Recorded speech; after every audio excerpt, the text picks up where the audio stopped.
Good afternoon, ladies and gentlemen, and welcome to the IISS. It's very nice to have you here. I have been asked just to make sure that if any of you are here to learn about speed and pace in Western warfare, then you're in the wrong room. It's over there. But hopefully you are all here to learn about insurgency in northeast India. Not the most widely known topic, I think, and so hopefully everyone here will learn from today's event. I'm very pleased to welcome Alex Waterman, who has been working with IISS on the Armed Conflict Database since late 2015. He has since completed his PhD at the University of Leeds and is now undertaking his postdoc exploring how counterinsurgents can develop understanding of rebel groups and integrate those into its doctrine. But today we are talking specifically about the Naga Insurgency in northeast India. Hopefully we'll touch a little bit on how this relates to the other insurgencies. But the Naga Insurgency focused in Nagaland, where there are a population of 2 million people, and there are 2.5 million Nagas in the wider Indian region and about 150,000 in neighbouring Myanmar. The insurgency has been taking place since 1947, so is one of the most long-standing civil conflicts still going on. But there is a peace process, and Alex will give us some insight into that. We'll also learn a little bit about how the election and recent events in Kashmir have a bearing on the conflict, the Naga Insurgency. So, Alex, could you begin by giving us a bit of an overview of the Naga Insurgency? Yeah, sure, absolutely. So, hello everyone, I hope you're all okay. So, as far as an overview of the Naga Insurgency is concerned, it's important to just qualify this, like Nick said, by stating that this is by no means the only armed insurgency that has taken place in the northeast of India. However, the Naga Insurgency merits particular attention due to its relative military capability over the years, its political significance, its long history, its position along the India-Myanmar border, which has over time allowed many Naga groups to easily cross the border into Myanmar and also train, finance, arm some of the other separatist groups that have evolved in the region over the years. So that's perhaps why the Naga Insurgency is referred to by many kind of strategic commentators as the mother of insurgencies, of all insurgencies in the region. So, just to give you a quick idea of where the region is, so the conflict predates Indian independence, essentially the root cause being the British expansion into the Naga Hills, incorporating parts of these hills into British India without having a varied pattern of administration over that area, ranging from much more light footprint in the eastern Naga Hills to a more kind of administrative structure in what is now the state capital of Nagaland, Kohima. When it was clear that independence was around the corner, the Naga population was increasingly anxious that remaining within the Indian Union would lead to kind of an imposition of mainstream Hindi, North Indian culture being imposed upon them, and this was one of the key kind of fears at the time. So, fast forward a little bit past independence, and the Naga Insurgency begins, led by the Naga National Council, which for a long time was the main group driving insurgency against the Indian state in the region. So this led to quite a few years of intense violence. There was massive upheaval in the period at the time. One of the things that The actual figures of this period are very, very unclear in terms of conflict-related deaths. However, it was clear when you speak to people that society was very much in upheaval. Villages were uprooted, society was very much deeply affected by the conflict at this stage. The Indian government, however, almost immediately started to attempt to accommodate political moderates in the insurgency, and in 1963 you get the creation of the state of Nagaland, which is, you can kind of see the borders, but more or less around these hills here. So this is the first major attempt at political accommodation in the region. However, what's interesting about this is that the borders of Nagaland state do not correspond with the total Naga population. So you have significant Naga populations in Manipur, in Assam as well, and in Arunachal Pradesh, as well as into Myanmar itself. So this becomes a bit of a sticking point further down the line, but we'll get to that. There's then a bit of a lull for about 4 years. There's a peace mission, a civil society brokered ceasefire. No real progress at this point.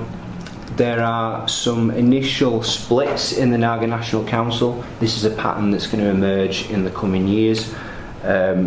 Eventually counterinsurgency operations are resumed in the early 1970s, and a section of the Naga National Council are brought into a political agreement which is called the Shillong Accord.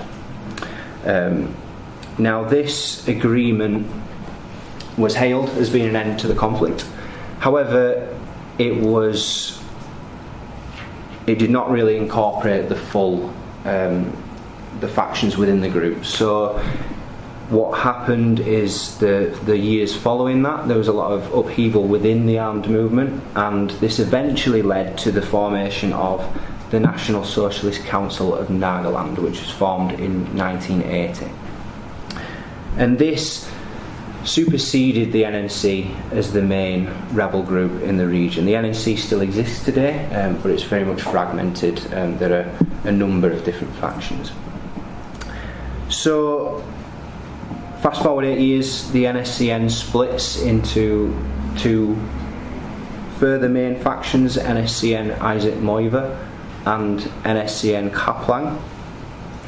So these are kind of based, NSCN at this point when the split initially happens, NSCN IM is based primarily in the kind of its stronghold is in Manipur initially, expands outward much later, and the Kaplang faction has kind of a eastern Nagaland / parts of Myanmar base at that point.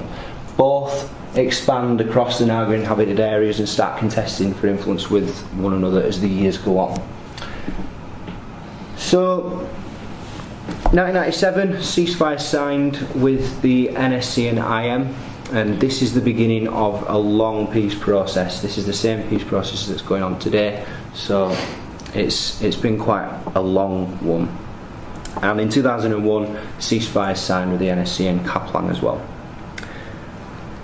In 2001, the problem of Nagaland state and its limited jurisdiction in relation to the Naga population comes to a head, in that there is an agreement signed that temporarily extends the ceasefire agreement without territorial limits. So before that, it's restricted to Nagaland state alone. It's then extended beyond that. So it now incorporates Manipur, Arunachal Pradesh, Assam. Now this causes quite an uproar in the neighbouring states. The fear is that with this ceasefire extended, it would essentially give the NSC and IM a free hand to do what it wanted in states like Manipur, with implications for the population there. So this led to some serious protests, which then led to the revocation of this agreement after not even within 2 weeks. So the ceasefire was then restricted back within Nagaland state. However, although it's restricted, there's still kind of a reduction of violence in the surrounding areas of Arunachal, Assam, Manipur as well. We've then got, it's periodically renewed, the ceasefire, usually 6 months to a year. However, 2007, demonstrating the kind of commitment to peace talks, it's extended indefinitely. There are some splits that start to come in at this point. So in 2007, the NSCN, a faction splits away from the NSC and IM. There's a lot of acronyms. I've got a table, don't worry. So NSCN unification breaks from the NSC and IM in 2007. In 2011, NSCN Kol Kitovi breaks from the NSCN Kaplan and amalgamates at some point with remnants of the NSCN unification. There's also another split within the NSC and IM in that you get members of those forming some of the Zeliangrong groups in Manipur as well. And this shapes a lot of the factional clashes that are still going on today in Manipur.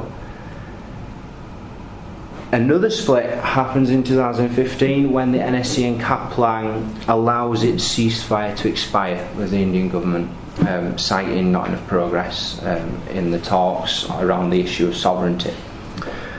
So it abandons the ceasefire, begins launching operations against Indian security forces, most infamously the ambush in Chandel in Manipur, in which I think 18 soldiers were killed. At the time of NSC and Kaplan revoking the ceasefire, another faction broke away, made up predominantly of Indian Nagas. They formed the NSCN Reformation. The same year, NSCN Isaac Moiva it signs a framework agreement with the Indian government. So this agreement there weren't too much details at this point. There was a lot of optimism about this agreement. NSC and IM claimed that it had kind of achieved shared sovereignty from this, and it reportedly contained a framework for settling the status of the Nagas living outside of Nagaland. 2016, some of the remnant factions that we've seen split over the years formed a 6-member working group. It's now 7 because of another split. And in 2017, this group signed a kind of framework agreement of its own with the government. 2017, Kaplan, the Burmese leader of the Kaplan faction, died, and this led to an Indian Kango Konyak assuming leadership. Interestingly, violence levels dropped, which indicated that it was possible that Konyak was actually seeking a deal with the Indian government. However, he was then ousted by the Burmese faction led by Young Aung, and this has then led to a split into a Burmese and Indian faction. We get to 2019 at last. So in the first kind of 6 months of 2019, we've seen Burmese military operations against this Burmese NSCNK faction in Myanmar, reportedly targeted up to 50 insurgent camps and imprisoned some of the key leaders of that group. In May, the BJP won the general election. The peace talks with the NSC and IM had slowed by this point, but there was a lot of optimism that now the election had been won, there was continuity in the government, we'd be able to make some progress, make some strides forward in the coming months. In August, the interlocutor for peace talks with the NSC and IM, the Naga groups in general, called R.N. Ravi, a former intelligence officer, he was appointed the governor of Nagaland and vowed to resolve the peace talks within 3 months. So we have this vow for a quick resolution, and we can kind of talk about from there. So there are a lot of groups, a lot of splits, a lot of fragmentation. So at this stage, who is fighting whom and who is participating in the peace process? And can you also give us an idea of how large these groups are and how much violence is ongoing? Yeah. Okay. So, in terms of key actors,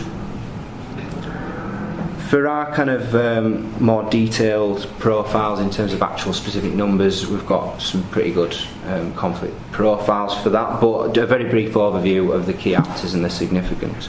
So NSC and IM, as you see on here, it's involved a lot. It's arguably the most influential armed group in the region, with influence spanning Nagaland, the hills of Manipur. It has a degree of influence in Arunachal Pradesh as well, and parts of Assam. Its estimated strength is 5,000, possibly more, but these kind of statistics are often thrown about. They were initially formed from leaders hailing from the Tangkhul tribe of Manipur, and its kind of initial status as residing within this area of Manipur has influenced its demand for integrating these non-Nagaland areas into any final peace settlement. Since the ceasefire, the NSC and IMs continue to train, recruit militants and procure arms as well. It's built itself up as a military organisation over this period and used this kind of strength to run what it calls its parallel kind of governance structures. It's government of the People's Republic of Nagaland, it calls it. It's also fought rival militant groups during this period, and occasionally had clashes with security forces as well. It sees itself, and it's also widely seen as, the main representative of the Naga in its peace talks. NSC and Kaplan, as you see again on here, is the other main NSCN faction. So this was, like I said before, traditionally made up of Nagas from eastern Nagaland and also Myanmar as well. This faction had a ceasefire with the government from 2001, but broke it, like we said, in 2015. It split 3 times, 2011, 2015, and most recently 2018. And all of these have been the separation of Indian Naga factions, predominantly Indian Naga factions, from their Burmese counterparts, with all of these splinter factions entering into talks. So the remainder of this group is led by a Burmese leader called Young Aung, and it's opposed to peace talks with the Indian government. It tends to conduct joint strikes into Indian territory, but it very much relies on collaboration with other anti-peace talks groups from across the region. So that's groups from Assam, groups from Manipur as well. The other main party that I'd kind of identify is the Working Committee. So, my apologies. Right, so the Working Committee here is made up of, it's an umbrella organisation that is made up of 7 separate Naga armed groups. So it's not one entity in of itself, it's kind of a coalition almost, all of which enjoy ceasefires with the Indian government, and they've clubbed together to kind of improve their negotiating status with New Delhi. So it includes 3 former NNC factions, it includes former splinters of the NSC and Kaplan, and the NSC and Isaac Moiver as well. So on this table as well, I've included NSCN Kango Konyak and NSCN Kitovin Nyokpao / Unification, which are members of the Working Committee. So each group retains its own command and control structure, and as a result there are some issues with cohesion as well. So there's been some defection issues where they've defected internally between the different parties, and they've kind of had some fallings out over that. And there's actually been some clashes as well between some of these members as well. So on 26th of August two working committee armed groups actually clashed with each other over control of villages in Arunachal Pradesh. So by no means a happy marriage. So they signed an agreement in 2017. They were previously seen as favouring a solution with no changes to the federal setup in India. So they were quite happy to retain the kind of Nagaland setup as compared with the NSC and IM, which wanted a more integrationist approach in which the Nagas of the neighbouring states would be integrated. So there's a contrast there, and this has kind of led to some tensions in the peace process at the moment as the Indian government is trying to bring these groups together, but there's still these kind of tensions between the main parties. Okay, and in these very long-running peace processes, what are the main issues over which they're negotiating, and what are the main obstacles?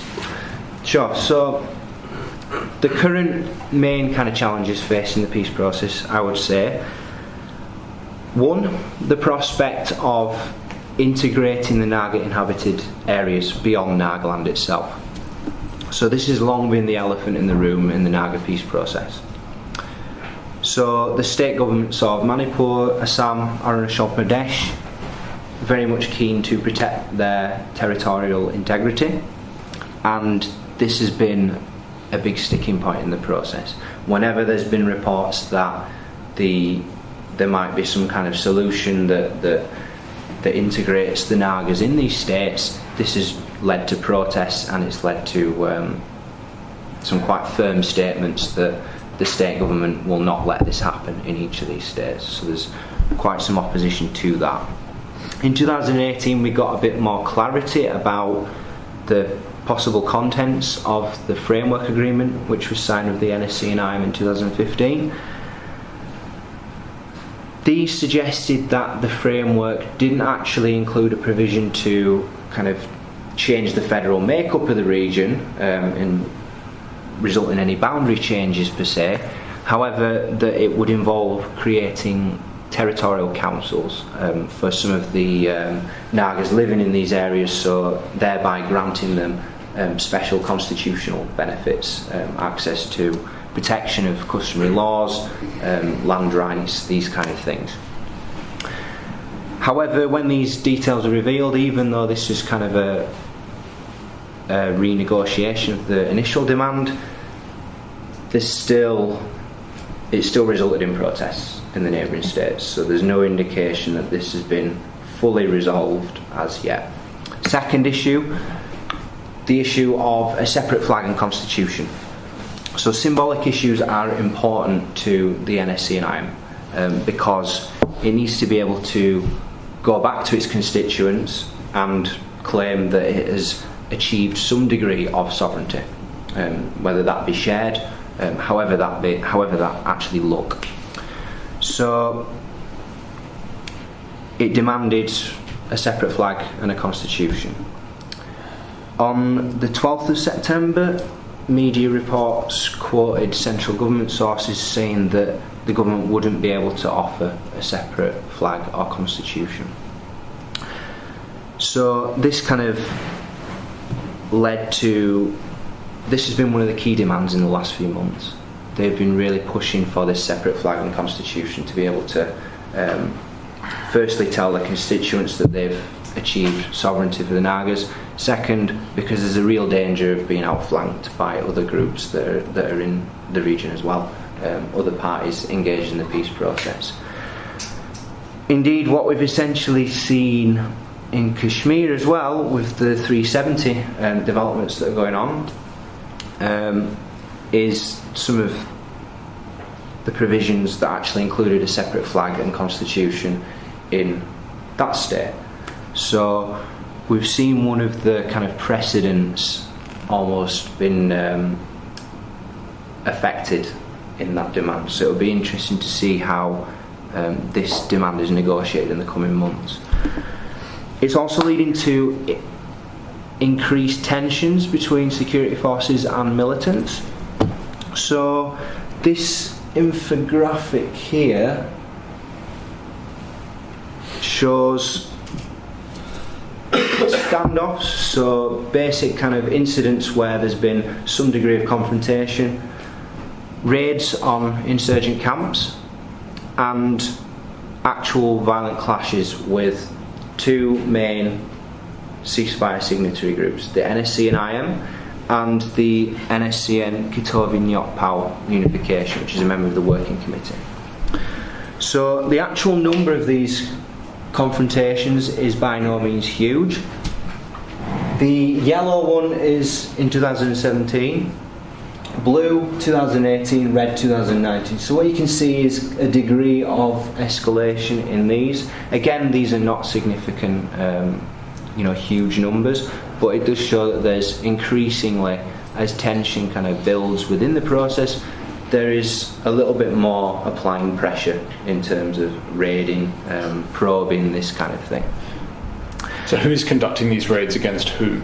So you are seeing, this is predominantly Central Security Forces, so Assam Rifles, Indian Army, this kind of thing. And what's interesting about this as well is you see the clusters in Arunachal and Manipur as well, less so in Nagaland, where you've got the formal rules of ceasefire.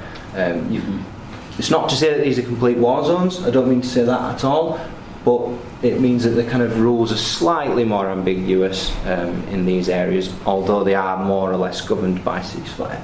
Okay.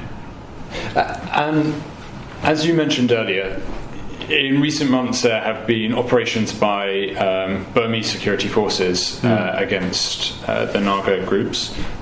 What impact is that having on the conflict? It's an interesting question. So in 2000, these operations this year have a bit of a precedent, last year as well. So in 2018 there was a degree of pressure against the NSCN Kaplan in Myanmar, and not long after this the NSCN-K suffered a split in the organisation, with an Indian Naga faction led by Kanglo Konyak being kicked out of the group by the Burmese Naga Yung Ong. So the Indian Naga faction, by the end of 2018, rejoined the peace process. It was allowed to leave the camps in Myanmar. It wasn't a violent kind of split.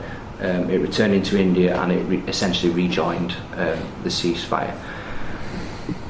However, ultimately, so what you're seeing over the years is the remaining Indian Nagas in the NSC&K are becoming increasingly more isolated as more have crossed over through the years.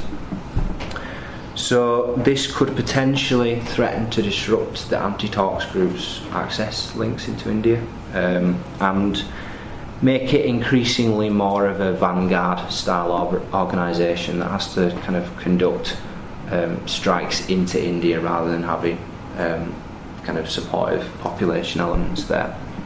This year's operations targeted NSC&K camps, so this is where there are a number of other armed groups that are based there as well. So the United Liberation Front of Assam, for example, so some Assamese groups are based there. There's some Boro groups there from Assam as well. There's also Manipuri groups that were based in these camps. So the NSC&K was very much kind of coordinating these camps along the Indian-Myanmar border. So the reports suggest that there's been some significant kind of dispersal of the groups operating there. Initially, the NSCN Kaplan responded rather passively to these operations in that it kind of voluntarily withdrew when it knew that the Myanmar army was coming, because it wanted to kind of keep its ceasefire going ultimately. And it issued several kind of appeals to the Burmese army to stop operations. Now, Burmese kind of sources have suggested that 6 top leaders of that group were arrested. There's also been some surrenders, increases in surrenders, as some of those militants that have been displaced have crossed back over into India and under pressure from the military. However, I'd probably suggest that it is important that we're cautious about some of the more triumphalist statements that have kind of come out of this. A lot of statements that kind of, this is indicative that insurgency is very much vanquished in the region, I'd say that it's worth being cautious about that, especially as some Indian sources have told media sources that some of the groups in the region had actually relocated the camps to other locations and regrouped to some extent. So just before I invite questions, could you just very briefly sum up what you think the prospects are for the peace process? So, in terms of prospects, I'd say that there's been an increase in tension since the election. Initially, it seemed as though the continuity would be very much a good thing. They've been negotiating together for the last few years. They signed the framework agreement. There was a lot of optimism. The NSC and IM vocally welcomed the kind of re-election of Modi and hoped that it would be concluded, as soon as possible. But talks have been slow for some time, well before the election. So things are starting to come to a head with that now. So even before the election, civil society organisations were increasingly opposed to the government's interlocutor, Arun Ravi. They'd boycotted meetings back in February, citing slow progress in the talks. And in March, the NSC and IM leader, Swingleng Moiva, he suggested that the government was actually delaying a final settlement. It was quite accusatory in its tone. The build-up to the election also saw NSC and IM militants heavily implicated in an ambush on a political convoy in Arunachal Pradesh on the 21st of May, which led to 11 fatalities, including one current member of the Legislative Assembly, who was called Tirong Abo. So this was quite a significant incident. The government's interlocutor for peace talks was appointed governor of Nagaland, which again was it was marketed as a kind of, we're now going to use this to drive the process home. We're going to see this through by appointing him as governor. He knows the region. He's going to use this to advance the process. This wasn't received too well by the NSC and IM. They suggested that the talks had been reduced to the governor's level, which the argument is that as an interlocutor he was directly answerable to the Prime Minister, and that a shift to the governor is a downgrading kind of thing.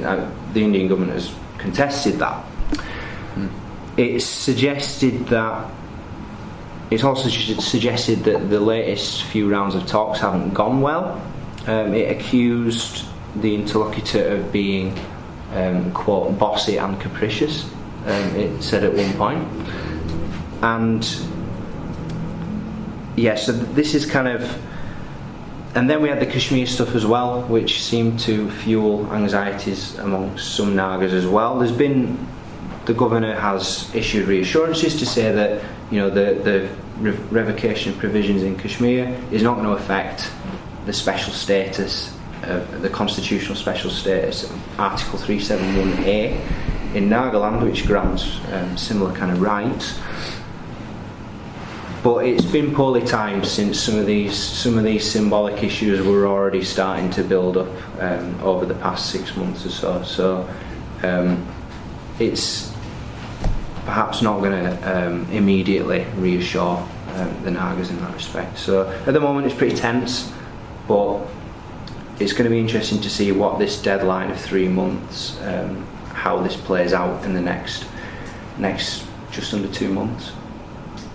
Thank you very much. Does anyone have questions? If you do, please state your name and your affiliation. Please.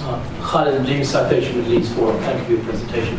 I'm interested, what state actors, foreign states, neighbours, do you think are actually supporting the United States GN? In terms of logistical support and financial support, and where do they get their weapons? Are they, and where are the weapons? What weaponry do they actually hold? And what has been the influence of the insurgency in Kashmir And is there any linkage between separatist groups in Kashmir and in Nagaland? Great questions, thank you. So, just to kind of deal with the Kashmir stuff, no, there's no kind of real linkage between separatist groups in Kashmir, I wouldn't say, at least. In terms of state involvement or involvement from other actors, in the 1960s you had a degree of, so in the 50s you had East Pakistan initially provide arms training, these kind of things. The 1960s there was some limited trips to China where some of the NNC went and procured weapons from China and training to an extent as well. That kind of died down over the years, I'd say. One of the main issue in terms of external dynamics now is the presence of camps in Myanmar. So this is kind of, the Burmese military hasn't really, it has in the past 6 months more so, but before that generally quite a passive approach to insurgents there. So this allowed them to link up with other groups in the region, so be that some of the Kachin groups, for example, earlier on towards the kind of late 80s, and tapping into some of those arms networks within Myanmar as well. So that's been the main kind of challenge rather than direct support in recent years, I'd say. What about the weaponry? Oh yes, yeah, of course. So the weaponry is quite interesting. So there's some of the things that NSC and IM will often kind of parade. They'll often parade quite kind of, I mean, I'm not too much of a technical expert on these things myself, but you know, they display things like RPGs, mortars, these kind of things in their parades, because they hold quite kind of big parades on their Naga Independence Day. So they have quite advanced kind of machine gun kind of stuff as well. Again, I'm not very good at the technical side of that, but they have these weapons and they flaunt them at big kind of parades, these kind of things. There are a lot of some of the kind of locally made weapons as well. There are occasionally Chinese made hand grenades that get recovered that pop up a lot in the news reports for seizures, this kind of thing. But again, I hope that gives you a broad kind of flavour of it. There's a question at the back, but I'll also just say that if anyone listening into the webinar online wants to submit a question, they can do so via the webinar. You just write it in. Please, the question at the back. Hi, I'm Avinash from SOAS. I really have many questions, but I'll stick to two. The first emerges from your point that the Isaac Muiva is more representative of the Naga, right? When you go and look on the ground, where does this point come from is really what I'm trying to get a sense of. There's very clearly tension between the Ao Wangamis and the Tangkuls. IM is essentially a Tangkul-dominated group between Dimapur and Senapati belt. So how representative is it, really? Given the fact that, as you mentioned, there's a history of factions and X, Y, Z. The second question then is you said that the government of India would want to bring all these guys together, all these factions together. It's quite counterintuitive to me that, okay, why would India want to actually bring them together when it actually makes sense to just let them fight each other? And that's what the state of India has actually done. The question that comes from that is, who do you think will come after Muiva? Muiva is like mid-80s. He's not very well. He's dominant. I mean, he has cachet among Tangkul groups. So what is the nature, what would be the leadership of IM post-Muiva? Okay, so representative.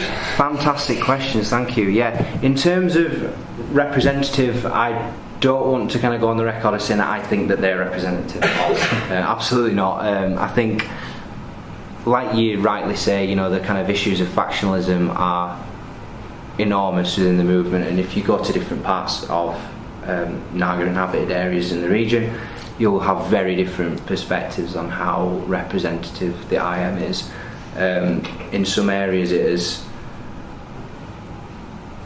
had some trouble in extending its influence. So for example, when it was extending into the kind of Angami areas in the 90s, there was some issues in terms of how the group practiced its taxation. I found this fascinating when I was doing my fieldwork on it, and they were saying that the way in which they practiced taxation was much more aggressive, and it wasn't in line with the Angami way of donating taxes to the group. So there's kind of you see these kind of micro level issues emerging. Again, it's a question of where you are in the region. If you're in Ukral, then you're likely to get more of a sense that it is representative. Whereas if you go to eastern Nagaland, it's going to be much more contested. I had something else to say on that was really interesting, but I forgot. Let's go on to why not let the groups fight each other. Yeah, this is another great question, and again something that I've seen this idea of a proposal for one solution, and this is very much at odds with how the peace process has been conducted over the years. So the ceasefires were very much bilateral. The factional violence that followed the ceasefire then kind of it wasn't massively cracked down on. I think New Delhi is primarily more concerned about a reduction in state insurgent clashes than this kind of thing. So over the years there has been factional violence, and even now when the interlocutors saying one solution to the process, the talks are still largely separate. You've got the working group which has come together. This is some indication that that they're trying to coalesce to some extent, but these are very much smaller and weaker groups as compared with the IM. So I'm not sure the extent to which this reconciliation is going to take place within 3 months, because it's still bilateral, and which leads me to potentially agree with your point that it's counterintuitive, of course. Finally, leadership. That's a really interesting one. I'm not 100% sure myself, but I'd be interested to have a chat with you about that after. But great questions, thank you very much. And can I just add on to the question about why not let them fight each other? Could you explain how the goals of the groups differ? And to what extent they do? So ultimately, the two main NSCN factions, they both have populations beyond Nagaland state itself, so they're both broadly in favour of some degree of integration of non-Nagaland areas. Some of the groups that have emerged in these numerous splits, so NSCN Unification, NSCN Kitovi Nyokpao now, and some of the groups within the working committee were at one point more in favour of a solution for the Nagas of Nagaland rather than necessarily a more integrationist approach. So what you see now is, although they've kind of watered this demand down, they're increasingly starting to suggest we're in favour for a solution that integrates Nagas from elsewhere. You're starting to see more of a what was I going to say?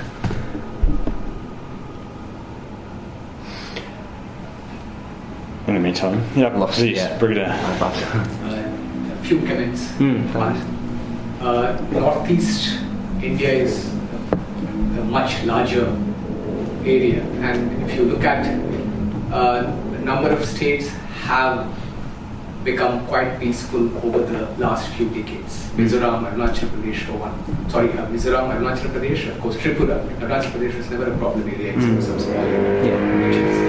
There has been a substantial reduction in violence and conflict even within Naga-dominated areas. And therefore, the curve has been always positive. Meghalaya has been peaceful. Assam has come down to be very, very peaceful. And therefore, sometimes the word Northeast insurgency gives a misleading impression that the whole of Northeast is afflicted with insurgency. Similarly, the term Kashmir. When you look at the Kashmir, it's just a small valley within a larger area called the state of Jammu and Kashmir. And it's also it's not as diverse as Northeast, but it is also quite diverse. So the thing always comes is when you're looking at sovereignty, autonomy, and these things, there are identities and sub-identities within those regions. And the aspirations of those sub-identities also becomes important when we go forward. That's all. Thank you. Thank you. Yeah, they're great. They're great comments. And I absolutely agree. The kind of when we talk about insurgency in Northeast India, we've got to remember that there were dozens of insurgencies that took place in the region, and you're missing out so many different pockets of variations in levels of violence, this kind of thing. So, for example, there's different insurgencies within Manipur itself. At one point, we talk about insurgency in Assam today. There, at one point, the late kind of 80s, early 90s, it was very much quite widespread.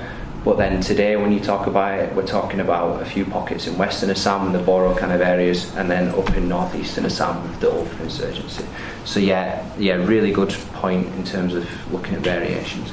The point that I had about different negotiating positions, which I've now remembered, was that the NSC and IM recently issued a statement talking about, alluding to the negotiating position of the working committee, the other group that's in separate negotiations with the Indian state.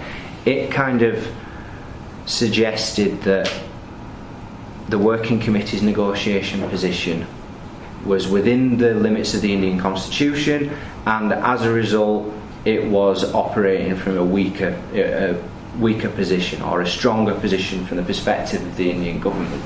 So it kind of, whereas the NSC and IM claimed we're negotiating, we're not going to be part of this constitutional setup, they kind of issued this claim. So there's still a perceived imbalance there between the parties, and again it's going to be interesting to see whether this kind of integration of these processes is possible. Any further? Please, sir. Yeah, Hugh Sandman from LSE Ideas. A couple of questions about context. One is political, one economic. Political, to what extent are representative institutions of the federal state and the state itself in Nagaland actually working in parallel alongside this decades-old conflict? And secondly, does the Nagaland economy have a mode of adapting to these conflicts in a way that allows most of the population to get on with at least some level of economic activity and increase in output per head, or is there a serious problem there? Thank you very much. They're great questions. So, political context, democracy, the way in which representative democracy is practiced is very much active. You see real kind of political mobilisation when it comes to not only the state level elections but also the Lok Sabha elections, and then indeed right down to your kind of urban local body elections. There's some, it's very, very active politically. There is involvement of armed groups in some of these processes, but I wouldn't want to suggest that they completely dominate, because the level of activism is pretty kind of pronounced. In terms of economy, now Nagaland is a pretty small state, so the central government, it's not really been a viable function kind of economic entity in that sense. So there is a lot of central government funds that go into the state. Now this has led to a massive kind of public sector, and this is, it's one of the main sources of employment in the state. So you see very much central role of government in the kind of economic setup, I'd say. beyond that, more kind of towards agriculture, these kind of things as well. Yeah. Thank you. One of the important points is that all the states have had elections very regularly, and in fact they have the highest percentage of voting even within my country. Almost about 85 to 90% of the people, in fact 94 also when it comes to Manipur, people vote in elections, and the elections are largely almost peaceful. Absolutely, as peaceful as you can possibly get in any part of the world. Yeah, absolutely. Yeah, it's great stats to kind of add to that. I first became aware of insurgencies in the northeast of India about 10 years ago when I met the fiancée of someone campaigning against the Armed Forces Special Powers Act. And she was campaigning against certain incidents and abuses that had taken place and whereby soldiers were protected by the Armed Forces Special Powers Act. So on the one hand, could you tell us a little bit about the relationship between counterinsurgent forces in northeast India and the population? But on the other hand, could you also tell us a little bit about the relationship between the population and the NSCN various groups, the Naga militant groups? What is the relationship between them and the civilian population like as well? Yeah, great. So the relationship between civilian populations and the Indian Armed Forces, at least in the early post-independence years, didn't get off to a great start. So it was, the deployment was against the NNC in the 1950s was massive, and there were, many of the accounts document kind of a lot of instances of abuse and this kind of thing under the Act, the Armed Forces Special Powers Act, which you rightly mentioned. Now, this has had it's had a lasting legacy on perceptions of the Indian state, perceptions of the Indian Army, these kind of things. Throughout the course of the conflict, there have been, the Indian Army very much works, it practices counterinsurgency in the classical sense. It uses hearts and minds, it uses kind of civic action programs, it hosts medical camps, it runs education kind of programs, it buys kind of IT suites for schools, these kind of things. So it does kind of attempt to reshape perceptions in that way. However, a lot of those lasting legacies have meant that people just see this as kind of a cynical trying to buy us off kind of strategy a lot of the time. So it's interesting to see how the two processes intersect. In terms of armed group civilian relationships, groups like the NSC and IM run what they call their Government of the People's Republic of Nagaland. So they run parallel governance structures. These aren't in the sense of kind of liberated territorial areas. They overlap and intermesh with kind of existing Indian state administrative structures.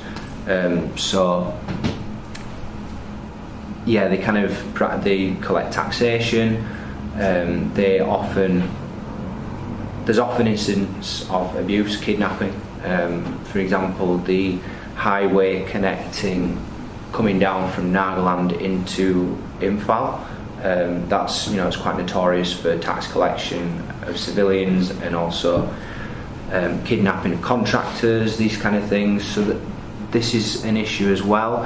You've also got so many overlapping attempts to create parallel governance structures and tax in areas. So the commercial capital of Dimapur in Nagaland, there are a whole host of armed groups that all attempt to collect taxes from some of the markets. So this then means that a lot of the markets are overwhelmed with taxation demands. So there's been civil society kind of protests against this in the last few years especially, in which they are increasingly campaigning for one tax. It might be from a rebel group, but just one. There's so many, we're being overwhelmed. let's just have one overall tax, and that's been one of the kind of campaigns as civilians have resisted some of these processes as well. Thank you for that. Well, I'd like to thank Alex very much for his briefing today. As many of you will know, this is one of a series of conflict briefings. We have one each month. Next month, on the 10th of October, we have our next conflict briefing on Iraq, at which Emil Hokeim and Zeynep Oliabek will be talking, chaired by Dia Musin. So that's 10th of October between 4 and 5 p.m, so same time as today. But finally, would you please join me in thanking Alex for his briefing?